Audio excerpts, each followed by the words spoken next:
Coming up in this episode of In Clear Focus... AI can do a lot, but it doesn't have taste. It can create content, but it can't tell you if that content is good or not. And that's a uniquely human thing.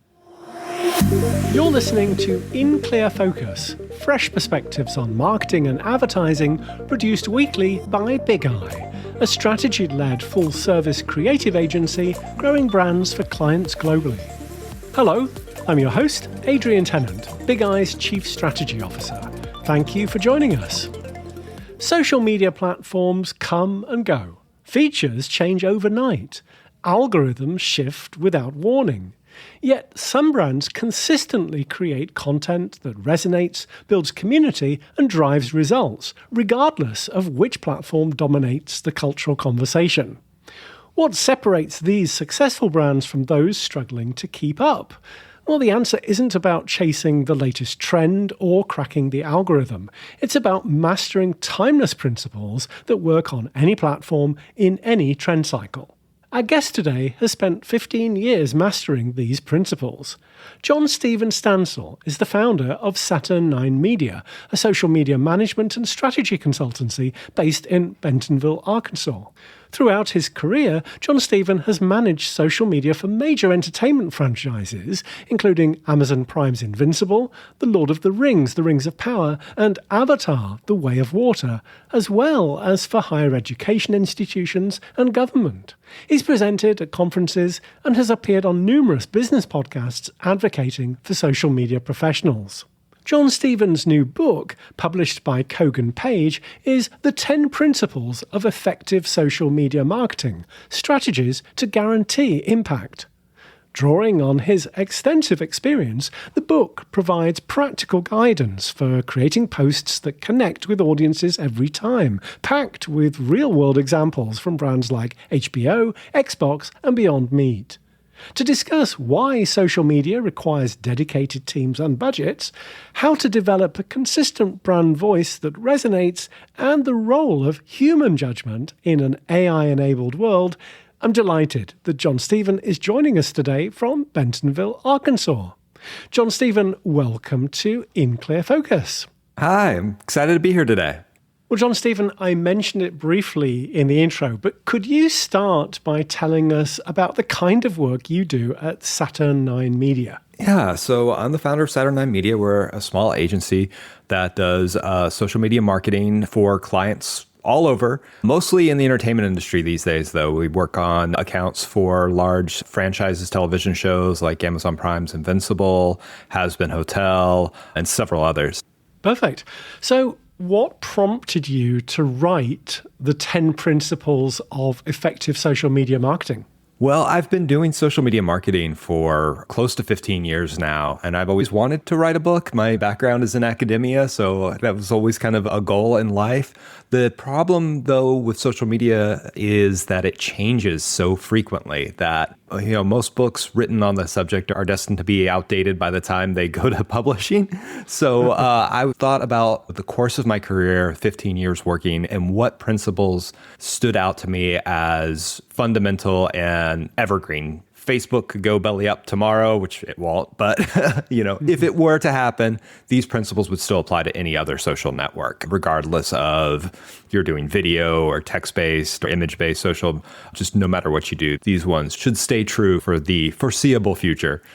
Well, you begin the book by challenging a common misconception that social media can be managed effectively by a single person.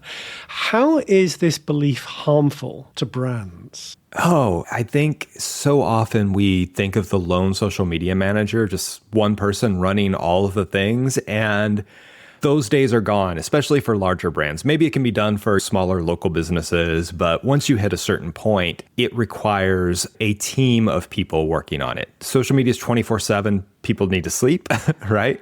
There were days when I was a solo social media manager and I would wake up and check my phone at 1 a.m. to see if there's anything that needed attention, but that's a one-way ticket to burnout town. You need a team of people that can help manage things, create content for things. No one person can be an expert at Facebook, Twitter, or X now, Instagram, TikTok, and all of the things that go into making the content for that. Like one person can't be a videographer, photographer, graphic designer, all of those things. And if you find one person that can do it, like you need to pay them very well for that those multitude of talents. So we really do need teams of people to start building content, managing social media. And most importantly, like you can't have diversity on a team of one. We try to reach out to many different audiences, and you need different perspectives and viewpoints on your team. And not only that, you need that insurance policy of someone else to look at a piece of content and go, are you sure we want to post that? That can keep your company out of a lot of hot water for sure. So you really need a group of people working on your social rather than leaving it up to one person. So let's talk about building teams.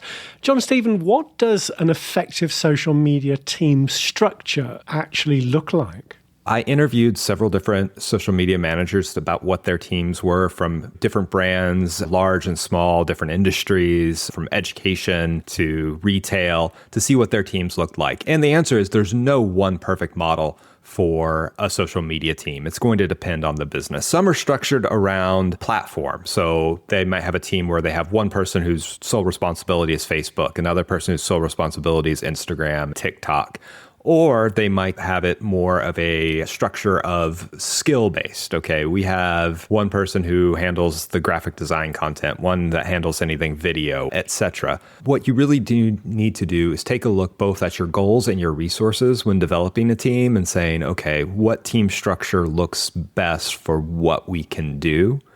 And then go from there. And this, it's really going to just be dependent upon your brand, your company. I've been on multitudes of different types of teams. I can tell you which ones I prefer, but it's going to be a little bit different for everybody. Well, one of your key principles is developing a consistent brand voice. Can you walk us through how brands should approach creating that voice? Yeah. A challenge of having a team is that you have several different people with different voices. One thing I like to say about writing, it's a bit like a fingerprint. Everybody has their own unique style. If you know the details to look for, you can tell who on your team wrote what. But when you have a brand, you want to have that consistent voice that's always the same, whether or not, and again, if you have a diverse team, you don't want one post to sound like it was written by a 45-year-old white guy living in the South like me, and another post to sound like it was written by someone fresh out of college, a Gen Z new to the field from New York. It would be a completely different voice and tone and sound. So you need to sit down and decide what your brand voice is and what it's going to be. This requires several different exercises and thinking about your brand, what your audience thinks of your brand. I like to do like a shorthand of come up with a celebrity voice that we're not going to use, but a good shorthand. So I've used it when I worked at the Texas Department of Transportation. We used the cowboy character from The Big Lebowski, Sam Elliott, the actor. And if I took a vacation, I could say, whoever's running the account for me, like just point to the photo and like, if you don't think that guy would say it, go back to the drawing board. So that's a good shorthand, a good place to start from. But building a unique voice that stays consistent, regardless of whoever is writing, is going to be really important to your social media efforts because you don't want it sounding like there's too many cooks in the kitchen. You worked on major entertainment properties like The Lord of the Rings of Power.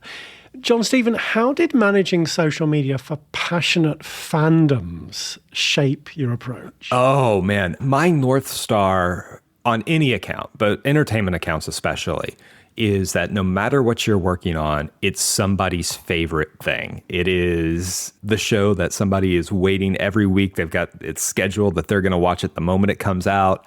It is a director's vision. It is an actor's first series that's going to be their big break. So I'm a huge Lord of the Rings fan and comic book nerd. So when I work on those projects, I'm like a kid in a candy store loving it. But I have worked on some where maybe I'll just put it this way, I'm not the target audience for it. And so I always try to remember the fans and those folks that it is their favorite thing. On any project I work on, we try to listen as closely to the fandom and be fans ourselves. I love it when we get a comment or reply like, did they just put a fan in charge of this account? Because that means we're on the right track.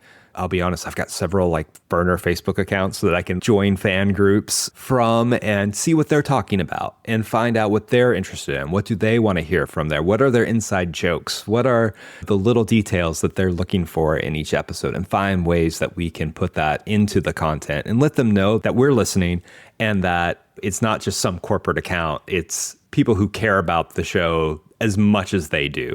So main thing is just remembering, no matter what you're working on, it's always someone's favorite thing. There are fan groups for scented candles. They're called fandles.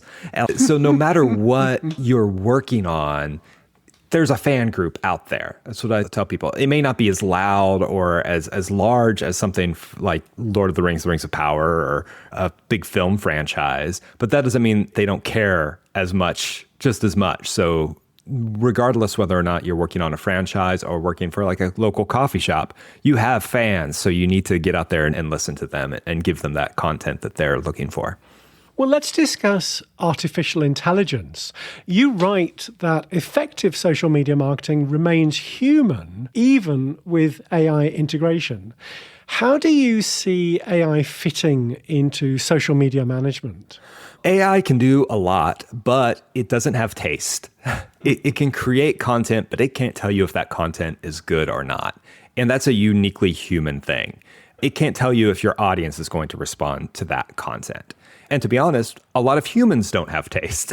They can look at a piece of AI, quote unquote, art and be like, oh, that's fine. But it really does take the skill and training of a professional to go, okay, this is what our audience is going to respond to. Maybe this AI art might not be the best final product. Maybe this is a good proof of concept that we can then get a human artist to build off of. A good way of showing those ideas that, I'm not a professional graphic designer, but I know enough to be dangerous. So I can make something and show it to it. It's like, this is the idea I'm looking for. And I think AI is going to be great for that.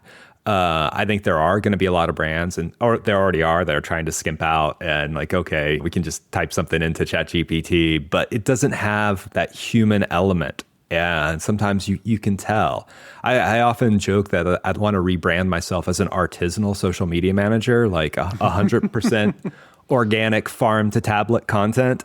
And I think those are the brands that are really going to stick out in the age of AI, are the ones that can relegate AI to those mundane tasks and leave their social media managers to be creative and come up with those ideas and do those things. Because it's got to have that human element. We talk to computers enough, right? We want our social to have that human touch. Back to what you're saying, about fans. They can tell. They can tell if something was written by AI or by another fan. Things that AI still doesn't. Accessibility is another principle you cover. Why is creating accessible content so important for social media marketing? Well, accessibility, and for anyone listening that's not familiar with the term in this case, is generally talking about assistive technologies for the people who are hearing impaired or visually impaired. There are screen readers that will, if you have an image, it reads the description of the image out loud. A lot of platforms are starting to implement AI into that, which I think is a brilliant use for AI. Facebook is doing that. It can see the image and then describe it. But for the most part, on X and Instagram, you still need to type a description out in what's called alt text. And even on Facebook, I recommend writing your own alt text, even though AI does it, because it's not the best descriptor. For example, you might see a photo of like LeBron James doing a slam dunk, and it will just say person playing sport, possibly basketball. Well, that doesn't give you like the full impact of the image. You need to be the person going in there and describing that. Another example is subtitles for the hearing impaired. And these days, pretty much everybody uses subtitles anyway. But also it makes it better for people who don't need assistive technologies, right? How often are we watching videos with the sat volume off because we're at work and we're not supposed to be watching videos? Or we can't turn on the volume for some reason. Those things make the content better for everyone. Taking the time to write alt text and an image description, someone who doesn't have visual impairments may never know that is there, but there have been many times where that's helped me create better content because, as I write up the description of the image, I'm seeing something in there that, okay, maybe a different image is going to be better. Also, it does give you a bit of an SEO boost. So you get more reach in your posts because those platforms are looking at the alt text and using those as SEO terms, which I do caution anybody, don't go in there and just add extra SEO terms, like use it for the purpose alt text was intended. And on top of that, even if it didn't do any of those things, it's just the right thing to do. Let's take a short break. We'll be right back after this message. Social media moves fast, but the principles of effective marketing don't change. Hello, I'm Jon-Stephen Stansel, author of the 10 Principles of Effective Social Media Marketing, Strategies to Guarantee Impact, published by Kogan Page. Whether you're a social media professional, an agency leader, or a marketer working with social teams, my book gives you the timeless strategies you need to create content that connects, no matter what platforms rise or fall. Inside, you'll find real-world examples from brands like HBO, Xbox, and Beyond Meat, plus practical exercises you can apply immediately. These aren't trendy tactics that will be outdated next month. They're fundamental principles that will work on whatever platform comes next. In Clear Focus listeners can save 25% on the 10 Principles of Effective Social Media Marketing by ordering directly from Kogan Page and using the promo code BIGI25 at checkout. Shipping is complimentary for customers in the US and the UK. Learn the principles that guarantee impact and give yourself the confidence to create social media that delivers results. Thank you. Welcome back.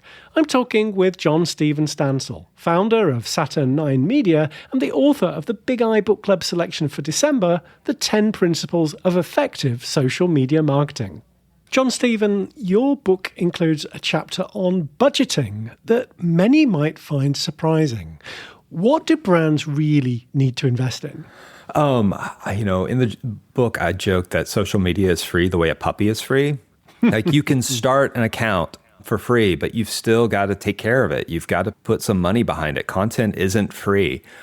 You've got to pay a social media manager, right? You've got to pay for the equipment that they need. There's all kinds of different software that social media managers use every day. Like there are certain things that social media managers can't do without, like a phone, like a laptop. But if you're going to do video content, you're going to need a better quality camera than a phone. You're going to need lighting. You're going to need props, microphones, all sorts of other things. And I think when people start building social for their brand, you can start slow, right? But you do need to have that budget for content. But not only that, social media is ever changing. So if you hire a social media manager, the education for a social media manager, you don't go to college and learn how to be a social media manager and you're done. It changes every day. So you need professional development budget for your social media manager so they can stay current. They need to be going to conferences and learning the latest trends and the latest platform techniques and talking to other social media managers. So yeah, there's a large budget that social media requires that I don't think people see on the surface because there's this illusion that social media is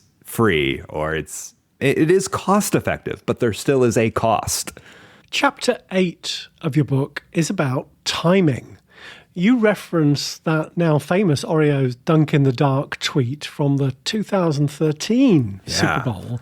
What lessons should brands take from that moment and others? Yeah, and for anyone who's forgotten that Oreo Dunk in the Dark moment was the Super Bowl. There was a blackout, I believe, during halftime, and Oreo tweeted, "You can still dunk in the dark." And to be honest, I don't think that's the greatest tweet of all time. It gets a ton of play, but I think it was a turning point when brands realized, we can do reactive, real-time content to get a large reaction. I can't name a single Super Bowl commercial from that year, but that tweet, everybody remembers. So brands need to be aware of what's happening in the broader cultural zeitgeist, that they can talk about what trends are happening and how they can react to them and when they should and when they shouldn't. I think that's another one brands need to understand. But timing is everything on those. If you jump on a trend too early, most people aren't going to get it because maybe they haven't seen it yet. If you do it too late, everybody's going to go, everybody else has done it already. You've got to hit that sweet spot in timing those trends. And not every brand needs to live tweet the Super Bowl or the Oscars or anything like that. But we always need to be on the lookout for those opportunities where it syncs with our brand. I think another one that was really good was, I think the musician Pharrell wore a large hat to the Grammys or an award show, and it looked just like the Arby's logo hat. And Arby's did that. So it was like a perfect opportunity for them. No other brand could have done that. So we always need to be on the lookout for those things that, okay, this syncs with our message and our voice and who we are, and we need to be able to jump on it quickly.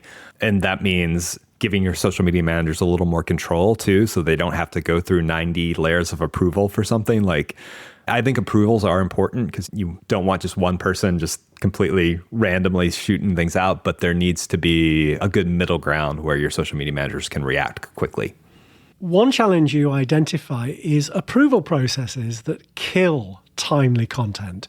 Jon-Stephen, how can organizations balance that need for oversight with the need for agility? Okay. It comes down to having a very good relationship with your social media manager. The powers that be that need to approve that need to respond quickly. And I know people are busy, but sometimes these things need to go through within minutes. So I think we need to have that conversation as a team before those things happen. Like, how long should I expect to get an approval?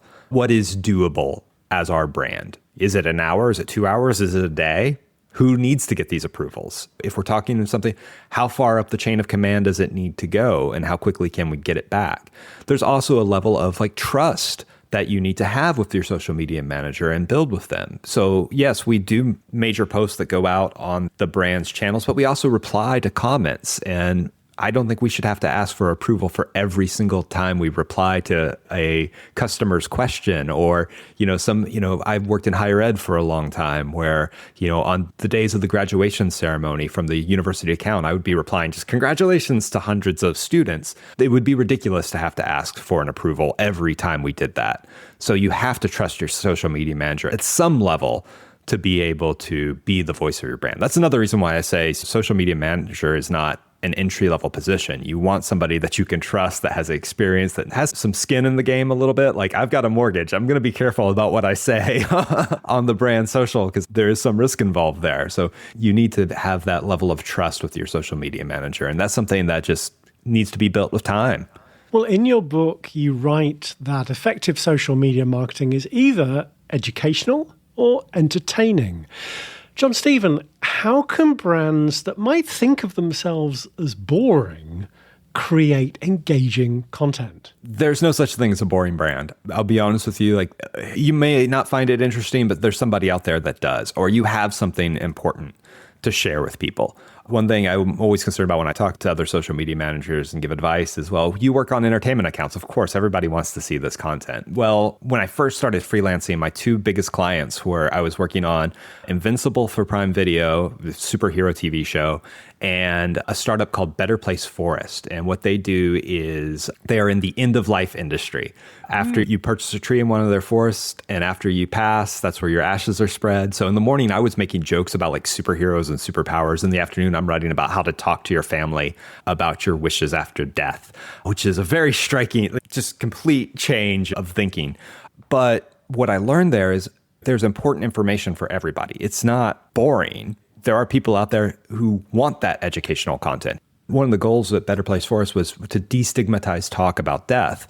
Like, how do we educate our audience to talk about these things? How do we provide value to them? So on one hand, I'm being entertaining in the morning with Invincible, educational in the afternoon, but neither one is boring. So we need to find those things. What does our audience want to know about our product? What is interesting to them? One of my favorite accounts on social is a small company that makes industrial conveyor belts. And I love their content because they have pictures of products. It's just rolling down conveyor belts, which you might not think is interesting, but visually it's really enjoyable and satisfying to watch. There's something interesting about your brand. And it might be hard to see because you're in the brand day in and day out.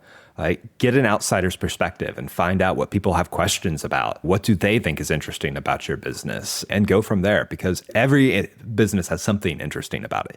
You might have somebody in your office who sings opera while they fill out spreadsheets. That's content. That's interesting, right? That's educational. It's entertaining. Find those things that you might not think about every day. What's your advice for students who are interested in social media as a career, or anybody else who's thinking about changing careers? What should they know about what the job really entails? It is not easy. It is not always fun. It can be very stressful. One thing I talk about and I feel is very important is mental health for social media managers. We know it's not healthy to be on social media all the time. When I read books about productivity, like the first chapter is get off social media. And I'm like, I can't. It's my job. So you need to realize that that's a factor and going to be an issue. Burnout rates for social media managers are extremely high. So your first job, like I think the temptation, and especially when I was starting my career, was like, I'm going to be the person who's online all the time. I'm always going to be there.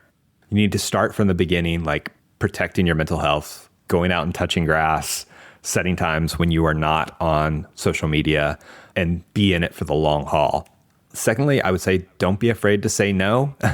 I think that's really important. And if you're wanting to get into the career, my advice is if you're in university, find ways to volunteer. University is a great training ground. You can go run social for a student group or get a student worker position running it for a department. You're going to need that experience. Go get an internship. You need that experience before you go into the career because no one's going to let you run social for a large brand unless you have some experience actually doing it for something other than your personal account. And then don't be afraid to put yourself out there on your personal account. I talk to young people a lot. One thing I hear and makes me really nervous is, I don't post a lot to my personal account because my teacher told me I might not get a job if the wrong person saw it. And I'm like, you don't know who's going to see it. It might be the person who gives you a job and they like what you have to say. So represent yourself on social media in a positive way, and it will help you make those connections and get a job. Reach out to the social media managers that work for the brands that you enjoy seeing content from and develop connections with them, talk to them, network. A movie star is not going to reply to your tweet, but a social media manager for a corporation probably will and give you advice and answer your questions as well. Great conversation. Jon-Stephen, if listeners would like to learn more about you, your work at Saturn 9 Media, or your book, The 10 Principles of Effective Social Media Marketing, what's the best way to do so? I'm on all the social channels. For the most part, my handle is at JSStansel. You can also go to my website, jsstansel.com, to learn more about me. And my book, The 10 Principles of Effective Social Media Marketing, is available pretty much anywhere books are sold. And a reminder that In Clear Focus listeners can save 25% on the 10 principles of effective social media marketing when you order directly from koganpage.com using the promo code BIGEYE25 at checkout. Jon-Stephen, thank you very much for being our guest this week on In Clear Focus. Thanks so much for having me. Thanks again to my guest this week, Jon-Stephen Stansel, the author of The 10 Principles of Effective Social Media Marketing, Strategies to Guarantee Impact. As always, you'll find a complete transcript of our conversation with timestamps and links to the resources we discussed on the In Clear Focus page at bigeyeagency.com. Just select Insights from the menu. Thank you for listening to In Clear Focus, produced by Big Eye. I've been your host, Adrian Tennant. Until next week, goodbye.